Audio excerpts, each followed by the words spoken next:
I was requested to elaborate. How do I DM for when a player is joining a guild? Welcome friends and adventurers. I'm M, and welcome to the DM table. Today we'll be delving yet again deeper into guilds. Specifically, how do we make a great story for the player for when they're first joining one? Firstly, we might or might not have a demonstrational activity. Something that the player can witness about the guild that happens from outside perspective, happens on the streets, that the player can see, maybe hear rumors about. At any rate, we have a situation where something transpires that's maybe everyday work for this guild, maybe everyday activity, maybe quite unique on the other hand. But some skills are demonstrated, some guild traits are illustrated, and then when player has witnessed this, when they approach to whoever they'll be talking with in the guild, they'll have some pre-notion of what it looks like. This may be more than one such event, depending on how much time the campaign had previously.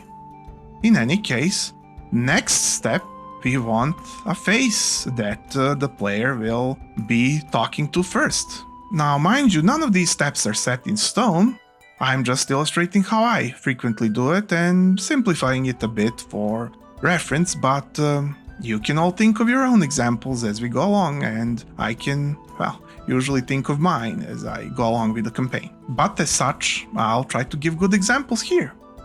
So, we have a person, not necessarily the first doorman that opens the door for them, but the person that they'll first get close to. And this person might be either some elder that will be helping them along, sponsoring them through the guild.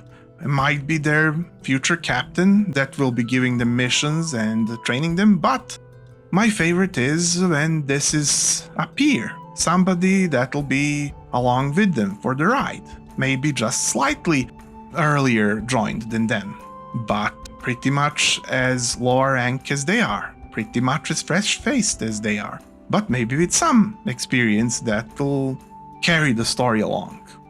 So this person at first we pick what is good for the player, because we want the player to have something worthwhile from joining the guild and meeting people inside, and this will be probably one of the people that they most are compatible with. We sort of ascertain this beforehand and try to make it like a meeting of fate.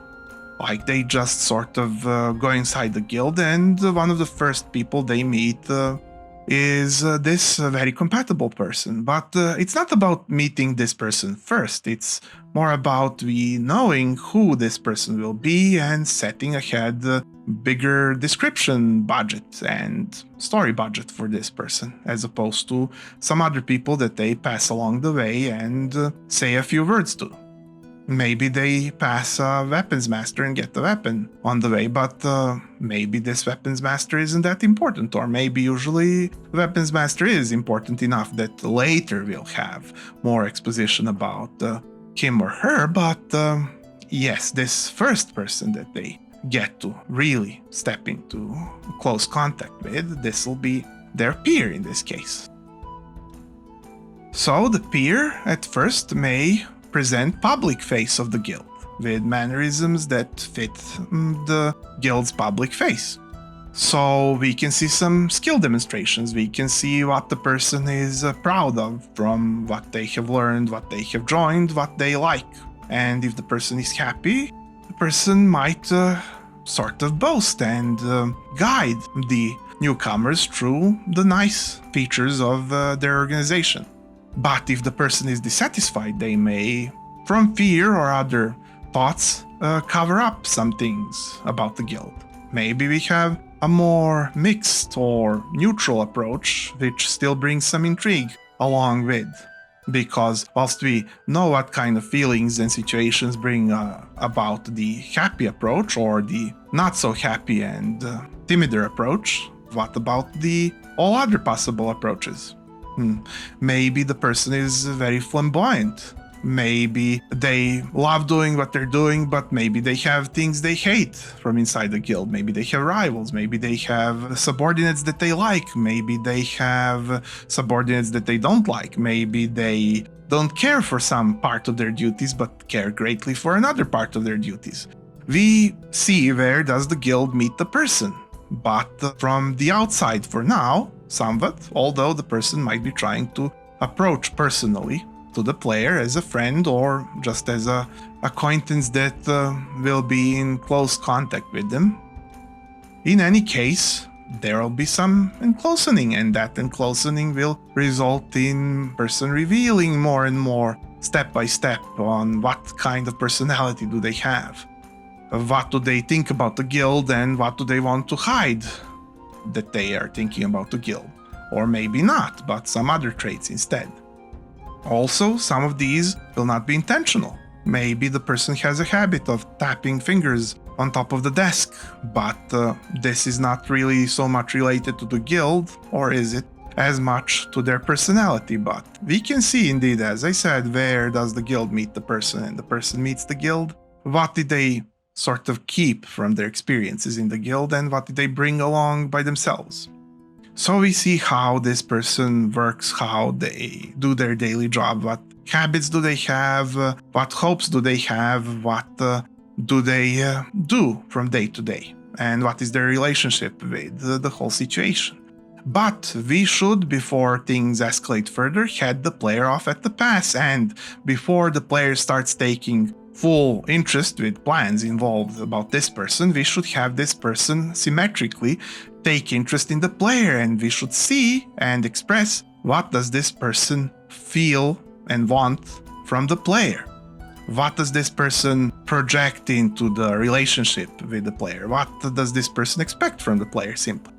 And then, if we did it early enough, this will sort of surprise and yet make the player very happy that at the same time, before they could even take action about this, the other person took interest in them, and there's more exposition of how this person, what do they want from the player, and player feels very much alive in the world and interacted with. So now we have further presentation on what this person thinks, wants, wishes with the player. What does the player add to the puzzle of this guild?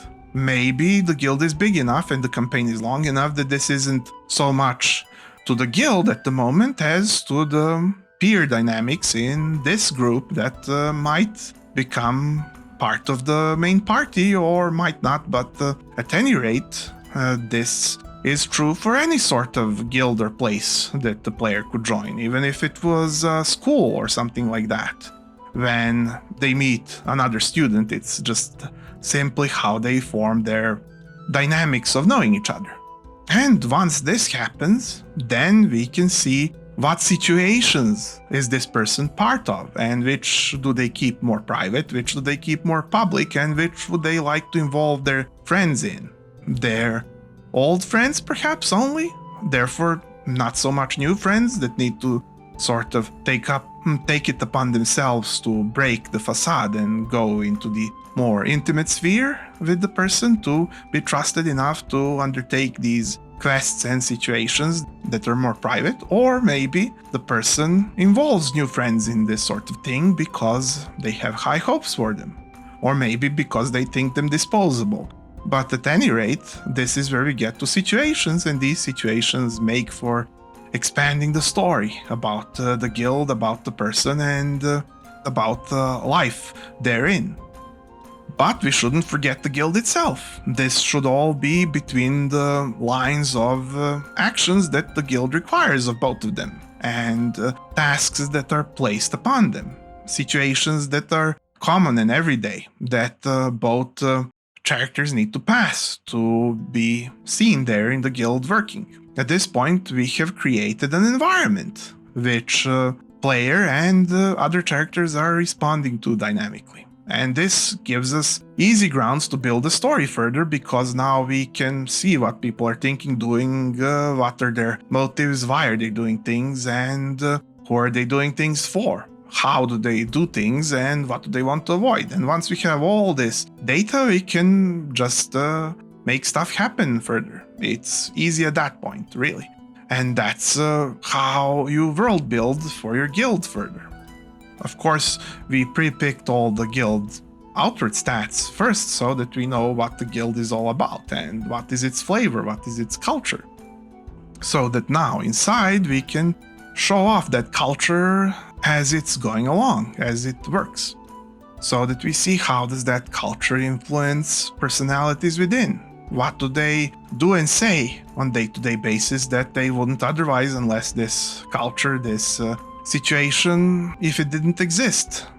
Because it's different when you're in a mage's guild, what you talk about and what you do, than when you're in rogue's guild. And that's even a simple example. Now let's take it further culturologically. What kind of guild is this by philosophy, by nature? What does it delve into from psychological perspective of their members and their faith and their stuff that they are standing for and representing? So this all gets involved into all these quests, all these situations, and all these people's lives. And that gives us much further data for the story building, world building, and campaign building. And inside such a whirlwind of circumstances in the story, we find our players and characters living their campaign, building up their life further, and we can see them progressing towards something worthwhile that they found to pursue for themselves, and you as a DM probably helped create. This is my example, and I hope if you have more questions or example wasn't exemplifying enough to ask me for more, and I'll be happy to provide and answer any such questions. So, adventurer, if you thought this was unique, maybe you can spare me a click and I could see you here next and perhaps even every week. I wish you luck on your adventures and to see you again soon. Bye.